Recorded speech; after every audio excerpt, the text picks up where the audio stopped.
NCP Nanded जिले को number 1 लाने की कोशिश करूंगा, माधव पावड़े। शिवसेना के जिला प्रमुख माधव पावड़े अपने पदाधिकारियों के साथ मुंबई में महाराष्ट्र के उप मुख्यमंत्री अजित दादा पवार की मौजूदगी में एनसीपी में शामिल हुए और उसके बाद आज एनसीपी के जिला अध्यक्ष की ओर से एक अभिनंदन समारोह आयोजित किया गया। नांदेड़ जिले के विधायक प्रताप पाटिल खिचलीकर के निर्देश पर और जिला अध्यक्ष के मार्गदर्शन से हम नांदेड़ जिले में राष्ट्रवादी कांग्रेस पार्टी को नंबर 1 पर लाने का प्रयास करेंगे, माधव पावड़े ने जवाब दिया है। आम्ही शिवसेनेचे माझ्यासह जिल्ह्यातले सर्व प्रमुख पदाधिकारी यांनी 2 दिवसापूर्वीच माननीय या राज्याचे उपमुख्यमंत्री अजितदादा पवार व या जिल्ह्याचे नेते लोकनेते आमदार प्रतापरावजी पाटील चिखलीकर साहेब यांच्या नेतृत्वाखाली शिवसेनेतले सर्व पदाधिकाऱ्यांनी आम्ही मुंबई येथे प्रवेश केलेला आहे आणि येणाऱ्या काळात निश्चितच पक्षवाढीसाठी आम्ही प्रयत्न करू।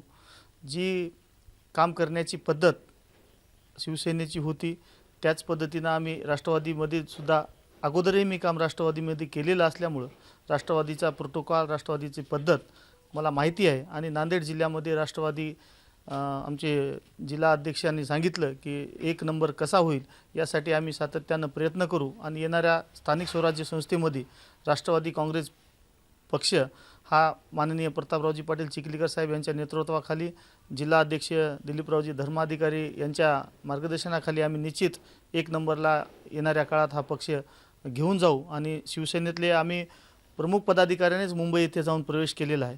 आता येणाऱ्या काळात निश्चित तुम्हालाही दिसेल की येणाऱ्या काळात राष्ट्रवादी काँग्रेस पक्षाकडे जिल्ह्यातले सर्व पक्षातले लोक यायला इच्छुक आहेत। येणाऱ्या काळात ते पक्ष प्रवेश सोहळे होणारच आहेत। आता ही फक्त झाकी आहे, पिक्चर अभी बाकी आहे।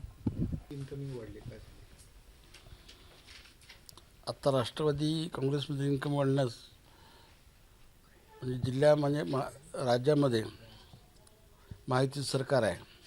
या सरकारमध्ये खूप मोठा वाटा राष्ट्रवादी काँग्रेसचा आहे आणि अख्ख्या महाराष्ट्रामध्ये आमचे नेते राष्ट्रीय अध्यक्ष अजितदादा पवार यांना मानणारा वर्ग खूप मोठा आहे। ह्या मध्यंतरी गेल्या वर्षी जे वेगळी भूमिका दादांनी घेतली त्यावेळेस बरेच लोक संभ्रमामध्ये होते की काय करायचं आता। राष्ट्रवादी काँग्रेस पक्षाचं अस्तित्व जवळपास संपलं होतं आणि ज्यावेळेस दादा हा निर्णय घेऊन सरकारमध्ये गेले त्यावेळेस बऱ्याच मोठ्या प्रमाणात जवळपास 40 आमदारसोबत आदेश दादांच्या त्यानंतर बरेच लोक जॉईन झाले। पुन्हा ह्यावेळेससुद्धा महायुती सरकारमध्ये ज्यावेळेस एवढा मोठा विजय प्राप्त झाला आणि आपण सरकारमध्ये आलो त्यावेळेस जे काही लोक राहिले होते त्यात बरेचसे आमदार असतील, मोठ्या पदावर काम करणारे काही जुने राष्ट्रवादीचे लोक असतील, ते सगळे आता काही दिवसांमध्ये राष्ट्रवादी काँग्रेसमध्ये प्रवेश करण्यात।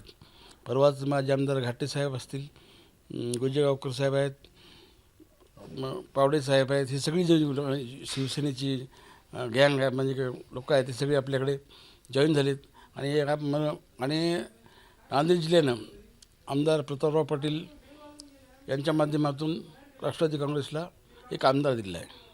त्यामुळं या जिल्ह्याचा विकास करण्यासाठी आणि पॅरलर ताकद जिल्ह्यामध्ये राष्ट्रवादी काँग्रेससाठी येणाऱ्या भविष्यकाळामध्ये चिखलीकर साहेबांच्या नेतृत्वाखाली आम्ही 100% या नांदेड जिल्ह्यामध्ये राष्ट्रवादी काँग्रेस पक्ष 1 नंबरवर घेऊन जाऊ, यामध्ये काही वाद नाही। येणाऱ्या जिल्हा परिषद असतील, पंचायत समिती, महानगरपालिका, नगरपालिका इथं आमचा झेंडा 100% राष्ट्रवादीचा झेंडा लागणार आहे आणि यामध्ये महायुती राहिली काय आणि काही नाही आम्ही स्वतंत्रसुद्धा स्वबळावरसुद्धा आम्ही आज राष्ट्रवादी पक्ष जिल्हाभर निवडणुका लढू शकतो।